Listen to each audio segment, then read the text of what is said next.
আসসালামু আলাইকুম রহমতুল্লাহি বারাকাতু। আজকে আলোচনা করব ইসমুল ইশারা মুশারুন ইলাই সম্পর্কে। তো ইসমুল ইশারা কাকে বলে? ইসমুল ইশারা কাকে বলে আমরা অনেকেই হয়তো জানি। এই ক্লাসগুলো শুধু তাদের জন্য যারা নতুন, এই সম্পর্কে যাদের তেমন জ্ঞান নেই, অথবা যারা আমরা কিছু পারি পুরোপুরি জানি না, শুধু তাদের জন্য। আর যারা পারি তাদেরকে এই ক্লাসগুলো দেখার প্রয়োজন নেই। ইসমুল ইশারা কাকে বলে? যে ইসম দ্বারা ইশারা করা হয় তাকে ইসমুল ইশারা বলে। তাহলে যে ইসম দ্বারা ইশারা করা হবে, যেমন হাজা, যেমন হাজা, এটা একটা ইসমুল ইশারা। মুশারুন ইলাই কাকে বলে?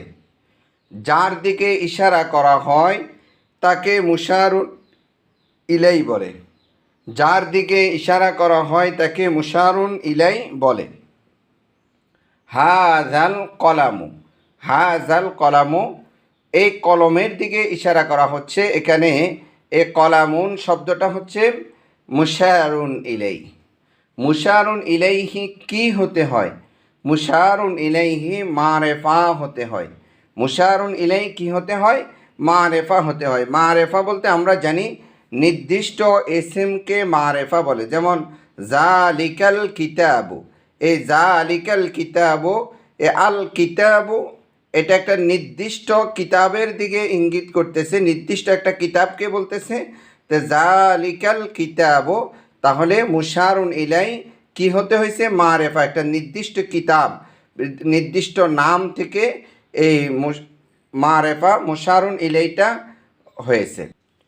ইসমুল ইশারার ইআরাব কি হয়? উত্তর, সকল ইসমুল ইশারা মাবনি হয়। ইসমুল ইশারা ও মুশারুন ইলাইহি কিভাবে ব্যবহার হয়?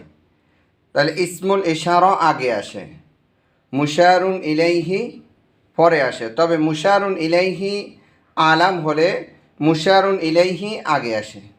তাহলে আমরা ইসমুল ইশারা মুশারুন ইলাই কীভাবে ব্যবহার হয় এটা জানতে পারলাম। ইসমুল ইশারা আগে আসে আর মুশারুন ইলাই পরে আসে। তবে মুশারুন ইলাইহি আলাম হলে, কোনো নির্দিষ্ট নাম হলে, কোনো নির্দিষ্ট নাম হলে মুশারুন ইলাইহি আগে আসে। যেমন হাদার রজুলু, হাদার রজুলু, এখানে খালিদুন, নির্দিষ্ট একজন খালেদ, একজন ব্যক্তির নাম হওয়ার কারণে এই আলামটা কি আগে আসছে।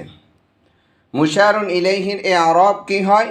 মুশারুন ইলাইহির ইআরাব তারকিব অনুযায়ী রফা, নসব, জর যে কোনোটি হতে পারে। ইসমুল ইশারা ও মুশারুন ইলাই মিলে কি হয়? তাহলে ইসমুল ইশারা ও মুশারুন ইলাইহি মিলে এক কালিমা হয়ে যায়। তাহলে আমরা সহজেই ইসমুল ইশারা এবং মুশারুন ইলাই সম্পর্কে জানতে পারলাম।